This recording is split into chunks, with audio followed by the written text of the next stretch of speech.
Flea as far as being busy and stuff like that. It was one of those things where I finally had it through my head, like Flea's allowed to be busy. Somehow, like he can be busy and not sound like he's showing off.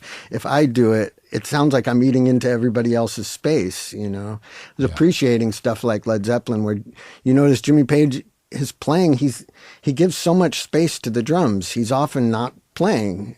He'll often hold a note and leave it to allow the snare drum to be the maximum size that it can be. And so, yeah, it was putting all those things together in my head and having that synesthesia thing. And so when we started rehearsing, just everything was falling into place like magic.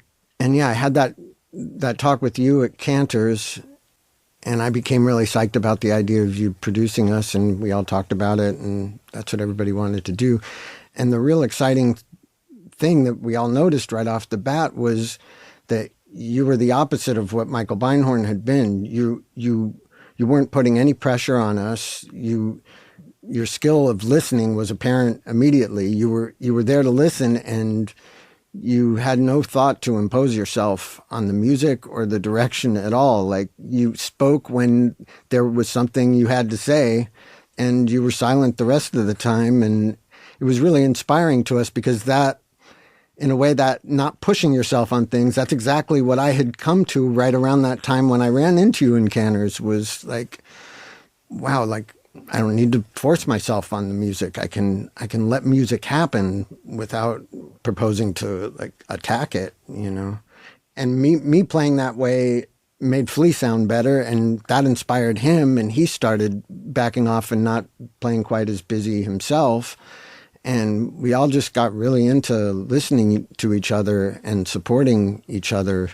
And so it was neat. It was like that time, I guess 1990, we really started to realize what we had as a band and what the chemistry was that was completely separate, you know, like where in 1989, maybe it was just a more energetic, you know, more powerful version of the same thing. Like, this felt like something that was unique to us. And not to say that Jack and Hillel didn't have a huge influence still on the basic parameters of what we were doing, but we had fallen into a thing where we were realizing who we were as a group, and you being there just helped to solidify it and support it. And every time you had an idea, it felt like something that had to be said. And that's what I was trying to do with my playing, was like, if you don't have anything to say, just play one note.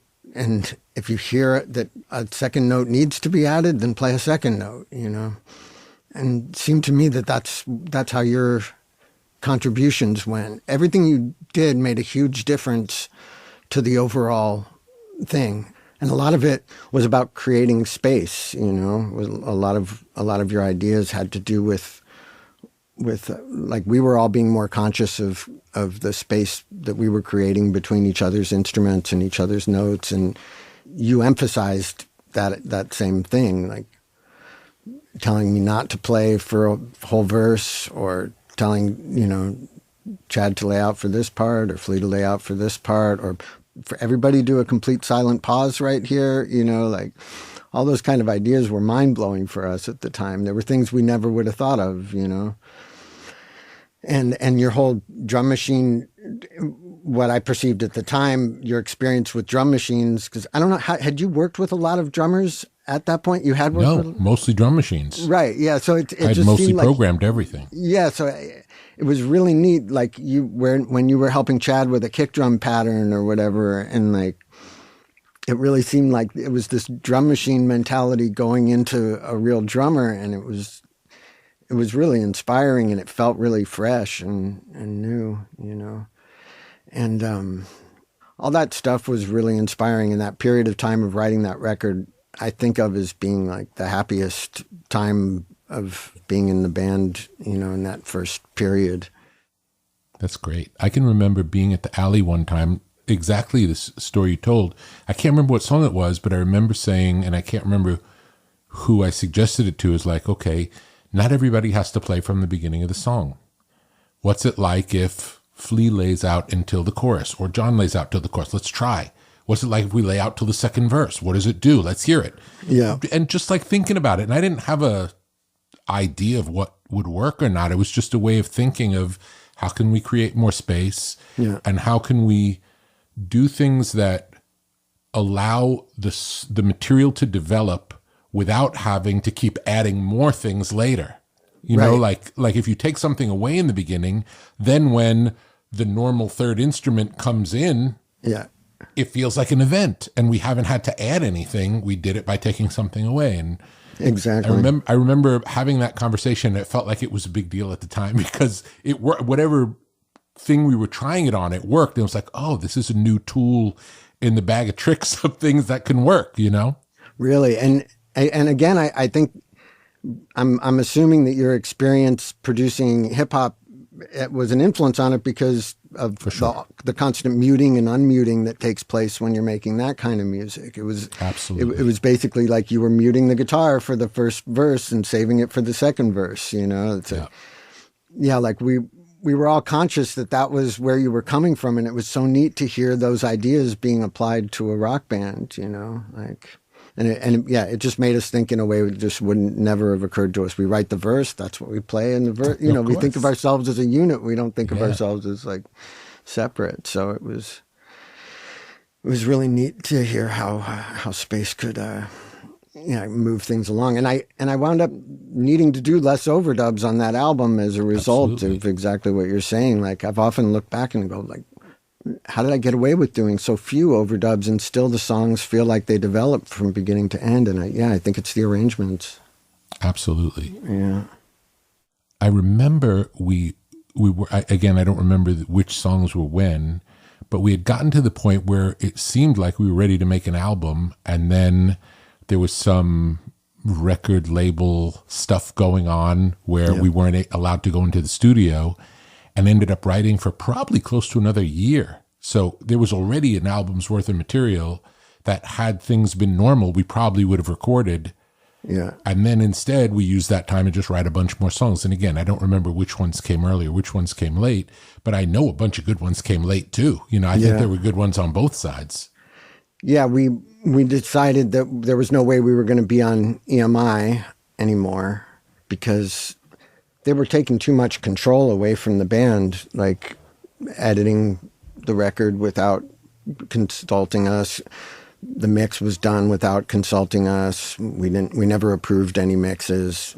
Putting things out without asking us, whatever it is, 12 inches or whatever. Just like, I guess we hadn't noticed because the label just hadn't cared about the band in the first few albums. So nobody had noticed that we didn't have artistic final say.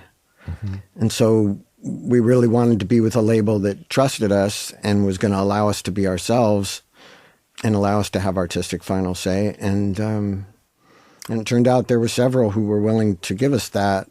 And so it was hard for somebody to talk EMI out of letting us go. But Mo Austin made a deal with them and made a deal with us. And that was the label that we felt comfortable with. And we really liked him, you know, himself. Even when we had decided at one point not to go with Warner Brothers, he made a point of calling each person in the band and saying some really nice things. And that was what did it. We were just like, okay, this is a really warm, sweet guy here. Yeah. You know. And he always was. The whole, my entire, you know, I got to work with him for, 20-something years, and never a bad moment. Never a bad moment. Yeah. Yeah, no, he was great. And so we took a couple of months off. At one point, I remember from the rehearsing, writing process, Flea did My Own Private Idaho. Yeah. But I think even during that time, maybe like Anthony and I might have written I Could Have Lied at that time, which came from a very real experience. A girl he really liked didn't want to be with him, and we drove around all day talking about it, drove to the bank, and it was a rainy day, and we were just having a conversation about it. And I'd been recording stuff on my 4-track and with a sort of finger-picking style on the acoustic guitar, but oftentimes putting wild, crazy guitar solos on top of them. So we'd been having this conversation all day. I guess I thought it would be cool to do something like this 4-track stuff I'm doing, which is the stuff that later came out on your label. That's the music, the 4-track music I'm talking about. Mm-hmm. And I was like, we should write a song about this thing that Anthony's going through, but in the style of this stuff I've been recording on my 4-track. And we did it that night. We recorded, I think we came up with a basic idea for the